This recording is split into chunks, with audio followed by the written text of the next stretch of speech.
neste momento, né, neste cenário de juro para cima, a gente já vai trazer o nosso convidado de hoje e a gente vai bater um papo com ele.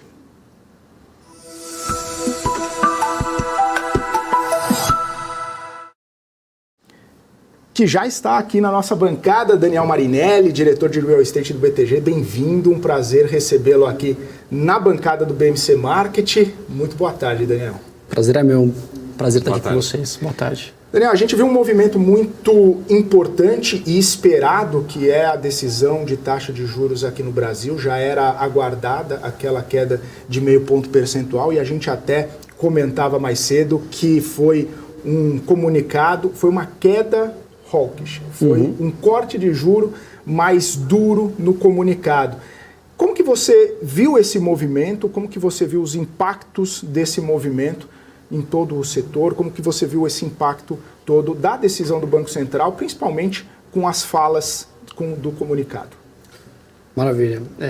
Quando a gente olha um pouquinho para a decisão, o que você mencionou, realmente foi bastante esperado aí pelo mercado. A gente olhou um pouquinho mais com atenção à questão da própria sinalização do Banco Central no próprio comunicado, né? Acho que são dois pontos a se destacar, acho que vocês já destrincharam isso aqui, mas grande parte ali da surpresa veio referente a um novo parágrafo falando um pouquinho sobre as questões fiscais, né? E a importância da gente tomar um pouco mais de cuidado referente a eventos e entender um pouquinho o que vai acontecer referente à consolidação de contas fiscais ou não, e isso tem impacto com certeza na decisão do Copom para as próximas reuniões. E referente a trazer dois novos cortes já da mesma magnitude, que é o que foi mencionado no próprio comunicado, né? Eu acho que isso afasta um pouquinho a questão da expectativa do mercado referente a um potencial aumento do corte no final do ano, né? E com certeza traz um pouquinho de acho que um menor impulsionamento, digamos assim, para o mercado de renda variável quando a gente olha no curtíssimo prazo, e para fundos imobiliários também, né? Acho que a gente tem que entender um pouquinho efetivamente o que vai acontecer com os novos dados de inflação. Acho que isso é importante para a gente trazer, né, para trazer um contexto um pouco mais de dados aqui nas próximas reuniões, mas enfim, acho que a sinalização ela é um pouco mais hawkish, como você tinha mencionado, mas de uma forma geral, a gente olhando para frente, a tendência é continuar um corte, né, e potencialmente chegar eventualmente no final do ano a 11,75%, que é um pouquinho do que a gente imagina. Positivo para o mercado de renda variável, né? Então, acho que a sinalização ela foi um pouco mais hawkish, mas a tendência continua de queda, o que é positivo de uma forma geral. Ô Daniel, falando um pouquinho muito boa tarde. Falando um pouquinho sobre ofertas, né, captações, a gente viu algumas ofertas na renda fixa, fundos imobiliários fazendo follow-ons. Perfeito.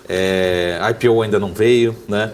Mas como é que esse recado do Banco Central, ele mantém tudo mais constante, ele adia para 2024 as maiores ofertas, ele joga, né, o famoso, como a gente falou aqui, água no chope de quem já estava no roadshow ali, falando não pode ser que vai, não vai. A gente, até para os fundos da Ambima ali, a gente não vê a captação acontecendo ainda. O que saiu, o estrangeiro continua saindo, enfim, mas principalmente no lado de oferta, né? Você acha que joga para outubro, novembro, para uma próxima janela, ou tudo é adiado para 2024, talvez para os mais pessimistas? O que muda, né, principalmente para o mundo de mercado de capitais como um todo, para fundos imobiliários, novas emissões, enfim, para o mercado como um todo? Maravilha. Eu vou falar mais de fundo imobiliário, que é a minha célula aqui. Eu acho que assim, quando a gente fala e pensa sobre o mercado primário, como você estava mencionando, novas ofertas públicas, a gente já viu alguma recuperação significativa. A gente pega, especialmente no primeiro trimestre, segundo trimestre desse ano, poucas emissões, né? Especialmente, e o que a gente teve de emissão foi a emissão de fundos que a gente fala que são fundos atipados, no caso. Então, eles não negociam em bolsa, por exemplo. O que a gente vê já no curto prazo, e eu digo curto prazo ao longo dos últimos 2 meses, é a volta das emissões para os fundos imobiliários listados. Isso é importante, né? Porque isso só foi viável dado uma recuperação no mercado de fundo imobiliário como um todo, especialmente dos fundos de tijolo que a gente menciona, que são os fundos de equity, que tem participação societária nos ativos, né? Então galpões, shoppings e outros. E com captações importantes. Teve fundo, especialmente de galpão logístico e shopping center, que já fizeram captações aí de 400, 500, né? Até mais de R$1 bilhão. Então a gente isso já está acontecendo. Olhando para frente, que é o que eu acho que um pouco da sua pergunta, eu acho que isso tende a se intensificar. Não acho que é uma questão de todos os fundos nesse momento irem, é uma janela praticamente para todos os fundos, acho que a gente tem que esperar, isso vai de caso a caso. Mas com certeza a gente já começa a ver essas novas emissões. E é importante para o mercado, né? Especialmente o fundo imobiliário, porque a gente viu, e a única forma do fundo imobiliário crescer é de uma forma mais inorgânica, que são as novas ofertas. Sim. Né? Como você tem que distribuir os rendimentos, a única forma de crescer é fazendo novas captações. Então, eu acho que a gente olhando para frente vai continuar tendo essa tendência positiva e é benéfico aqui para o mercado, tá? É saudável para o mercado. Então, acho que é um pouco disso. Ô Felipe, deixa eu só fazer uma pergunta. E se o Daniel não voltar mais aqui, eu assumo que a culpa foi minha. Mas a pergunta você vê esses movimentos em galpões, mas vai ter inquilino para esses galpões? Né? Porque a gente passou todo dia aqui, mas esse ano foi Americanas, Tokstok, Marisa, né? Enfim, me lembra outros nomes aí. Ou essas empresas estão diminuindo de tamanho, ou estão fazendo fusões, né? Algumas em recuperação judicial. Como é que fica o mercado de galpões dentro desse cenário?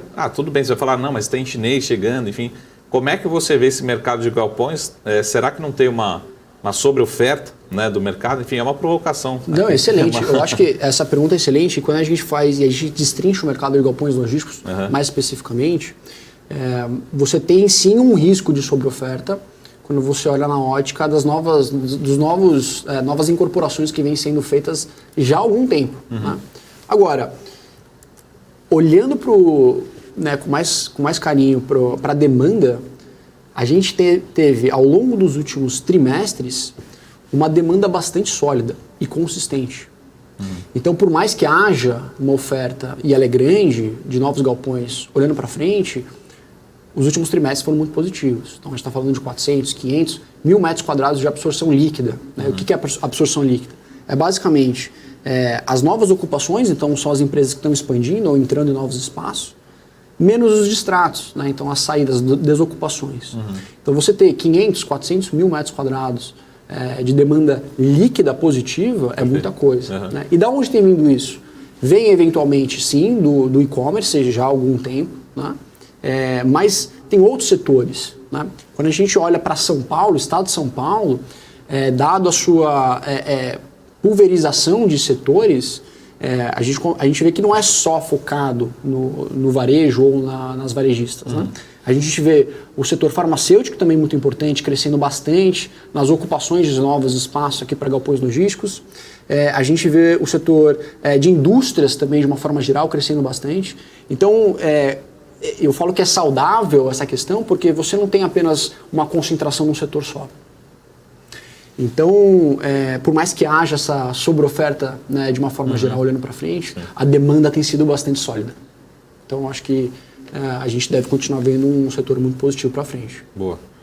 Ô, Daniel, eu queria resgatar um pouco da pergunta do Marco a respeito das emissões, até mesmo porque recentemente teve até uma gestora sinalizando numa carta ali, fazendo alguns apontamentos de talvez uma surpresa negativa que poderia acontecer com fundos imobiliários com tantas emissões e captações para distribuir dividendos, né? Não necessariamente utilizando no próprio fundo para crescer dessa forma que você comentou, inorganicamente.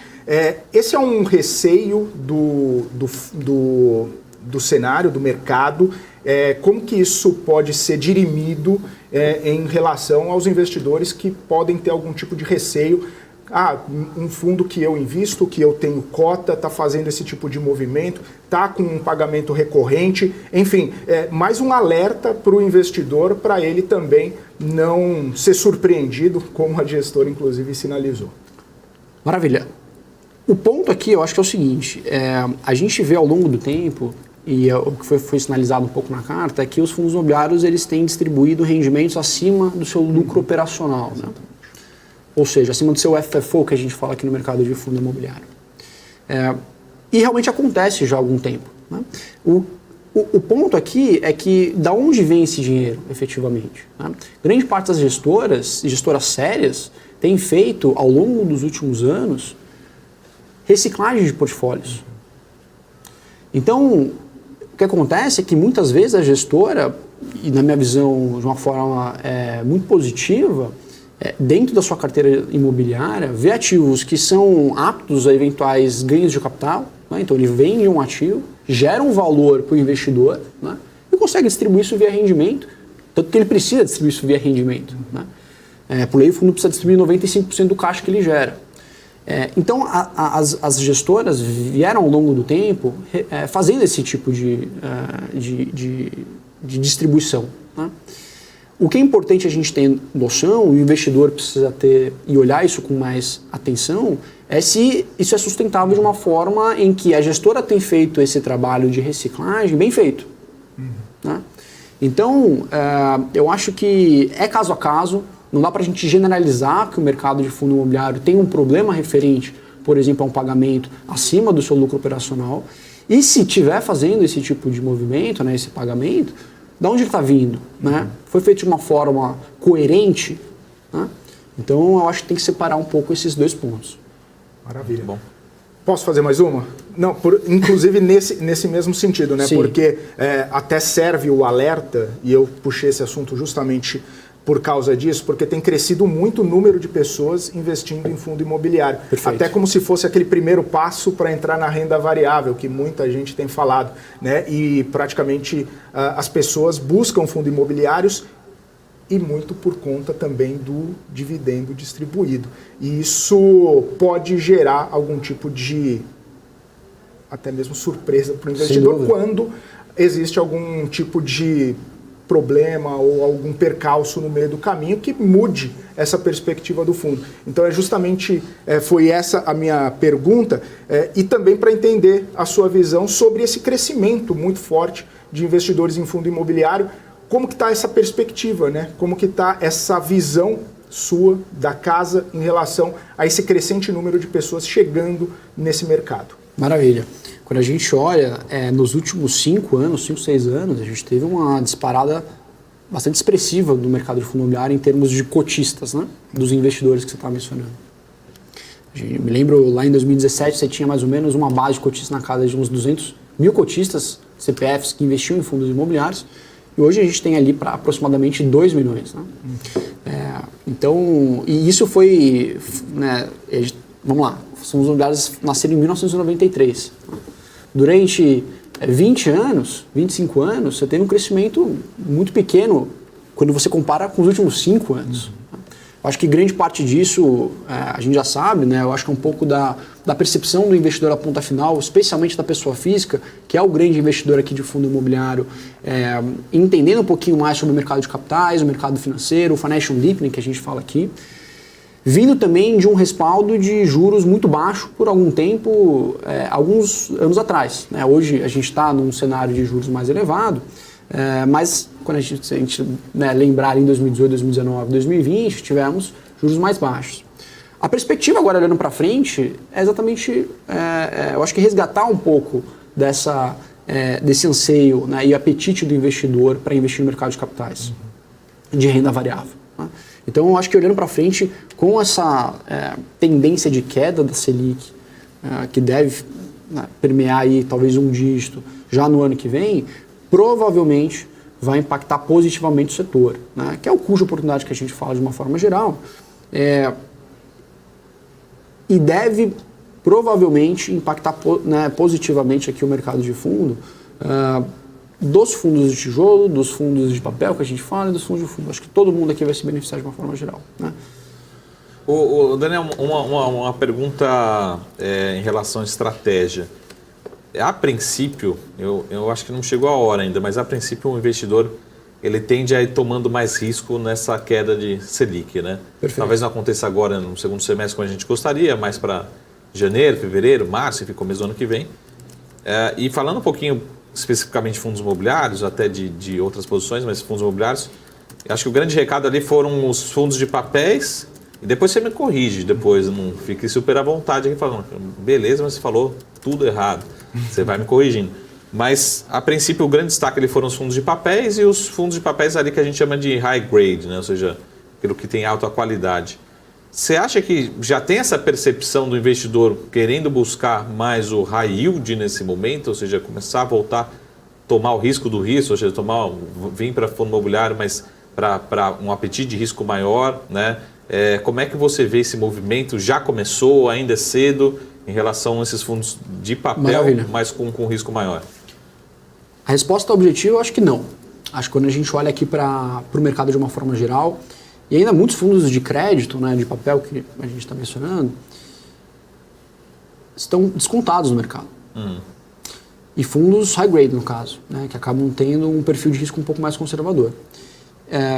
E aí eu estou falando de fundo de papel que investe em CRI, mas o mercado, eu acho que de crédito privado de uma forma geral, ainda está passando por um momento que tem um spread e um prêmio de risco mais elevado, vis-à-vis o que a gente teve historicamente. Né? Então, o que eu acho? Eu acho que o mercado de crédito imobiliário, fundos de CRI, ainda tem uma boa perspectiva para os próximos meses. Né? Eu acho que até o final do ano, ou talvez até o começo do ano que vem, você tenha a perspectiva positiva para esses fundos referente a fundos que ainda estão descontados no mercado, né? E especialmente para aqueles fundos que conseguiram fazer captações, ou estão fazendo captações, estão fazendo um investimento em novas operações com esse spread elevado vis-à-vis o que a gente teve historicamente. Então, eu acho que o investidor, olhando isso, ele vai permanecer mais nesses fundos um pouco mais high grade, porque eles ainda têm esse spread, né, essa gordura referente ao que a gente viu no passado. E são fundos que estão descontados. Né? Então, acho que o ambiente hoje ele é muito mais propício para esse tipo de fundo do que o high yield puro, digamos assim. Boa. Muito bom. E só para terminar, em relação a, como você falou, assim, spread de crédito hoje. Eu sei que aqui o marketing, aqui a gente faz muito serviço de futurologia, né? É um momento bola de cristal. Mas como é que você vê esse fechamento, né? No sentido que talvez os spread, eles existam, mas já estiveram maiores, menores, mas ainda eles existem. Como é que você vê essa velocidade e até concatenando com a decisão ontem do Banco Central, acelera esse processo de fechamento ou não? Ele pode atrasar um pouco esse processo de fechamento dos spreads na parte de crédito? Eu acho que quando a gente olha aqui para a aceleração ou desaceleração desse fechamento, o que acontece é que já não é o mesmo spread que a gente viu há 3 meses. Sim. Né? Então, eu acho que ele vem fechando. Você ainda tem uma janela. Qual que é o tamanho dessa janela? É muito difícil, você falou. Acho que é mais bola de cristal aqui, mas com certeza você ainda tem algumas semanas, alguns meses, em que existe eu acho que um bom cenário de investimento aqui para os fundos de papel em operações de crédito. Referente, eu acho que a taxa de juros, eu acho que muda pouco. Né? Acho que se a gente estivesse falando de uma mudança muito grande do que a gente estava esperando e o mercado estava esperando, talvez. Mas acho que referente a esse ponto específico do spread de crédito, acho que não tem tanto impacto assim. Daniel, e aí eu queria pegar emprestada, né, bola de cristal que o Saravalli perguntou para você, mas na verdade é para a gente fazer um exercício aqui, eu entender esse posicionamento, porque tem muita discussão e está ampliando, caminhando a discussão sobre algumas tributações, algumas colocações de tributação em fundos. Sejam fundos exclusivos, que acabam pegando todos os fundos imobiliários, mas alguns têm regras específicas que podem ser impactados, e depois a própria mudança, alguma alteração em relação a juros sobre capital próprio, sobre dividendos, que tende a impactar em fundos imobiliários. Como que está a percepção em relação a esses movimentos que estão acontecendo em Brasília? Já tem alguma projeção, alguma coisa que faça preço, que não faz preço? Vai esperar acontecer para depois tomar um posicionamento? Como que está essa discussão interna? Acho que assim, a discussão de reforma tributária já não é de hoje, acho que é uma discussão já de algum tempo. Fundo imobiliário, com certeza também não é de hoje, a gente já veio falando sobre essa discussão algum tempo atrás, inclusive no último governo a gente teve um potencial, né, assim, que pesou debate, nos fundos, inclusive, pesou. no dia seguinte, né? Perfeito, pesou um pouco nos fundos, porque qualquer discussão gera algum tipo de incerteza. Agora, a gente tem que esperar efetivamente o fato, né? A gente não tem hoje nenhuma proposta efetiva mostrando que a gente eventualmente irá tributar os fundos listados, como por exemplo os fundos imobiliários. O que a gente sabe é que o mercado de fundo imobiliário ele é um mercado incipiente quando a gente compara com outros mercados, né? Além disso, né, é um mercado que, por ser incipiente, não tem talvez uma profundidade do tamanho de uma arrecadação que o governo gostaria de ter eventualmente, tá? Então tem uma série de discussões que ainda precisam ser levadas e debatidas, que hoje é difícil a gente trazer algum cenário ou alguma previsão concreta do que efetivamente vai acontecer, tá? Mas é uma discussão super importante, tá? Acho que para fundo imobiliário, um dos riscos, eventualmente, olhando para frente, é um pouco disso. A gente sabe que vai ter uma reforma tributária, teve essa mudança na MP agora, né, que saiu recentemente, sobre questões dos fundos fechados, né? Teve uma proposta ali, inclusive, de mudança e tributação para fundos que têm algumas características, né? Então, só vou dar um passo atrás para vocês entenderem. Hoje, o fundo imobiliário ele é isento, né, de imposto nos rendimentos para a pessoa física que seguirem alguns critérios, né? Então, essa pessoa física ela precisa investir, primeiro, em um fundo listado em bolsa ou balcão organizado. 2, essa pessoa física, né, ela não pode ser detentora de mais de 10% das cotas do fundo. E 3, o fundo tem que ter mais de 50 cotistas ali dentro. E se você for pessoa física e o fundo tiver essas 3 características, portanto, você não vai pagar imposto nos rendimentos distribuídos por esse fundo. Agora, a AMP ela muda 2 pontos, né? O primeiro delas é a questão dos cotistas, o número de cotistas, né? Sairia de 50 cotistas para 500 cotistas, né? E o segundo ponto é que, eu acho que é um debate e a gente não sabe efetivamente o que é exatamente, mas um ponto que está destacado ali no MP é que o fundo precisa ser efetivamente negociado. A gente ainda não sabe o que significa esse efetivamente. De qualquer forma, é uma mudança que impacta o mercado, né? Você teve um impacto em alguns fundos do mercado. A gente fez algumas contas, acho que chega em torno de mais ou menos 1/3 do mercado impactado. Mas esses fundos, em sua grande parte, não são fundos grandes, né? São os fundos pequenos, são os fundos mais estruturados, digamos assim, ali dentro. E grande parte do mercado, portanto, quando a gente fala amplamente do mercado de pessoas físicas e do varejo, não tem um impacto referente a isso. Vamos ver, é uma discussão, isso aqui vai para o Congresso, vai discutir, vai debater, mas já efetivamente é uma sinalização, né, que assim, pode ser que o fundo imobiliário esteja numa discussão, mas aí é um debate importante, né, a gente tem que ver o que vai acontecer. Talvez o mercado está escolado da última vez que aconteceu, né? Só sinalizou, o mercado já ficou meio em pânico. E acontece, aí agora, né? Qualquer discussão... vamos esperar para ver exatamente o que vai acontecer e aí depois toma a atitude, o caminho necessário, né? Saravai, você queria falar? Uma última pergunta.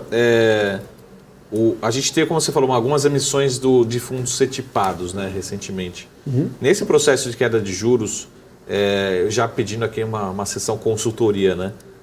Lógico que deve ter um cronograma, deve ter uma expectativa, um prospecto, né?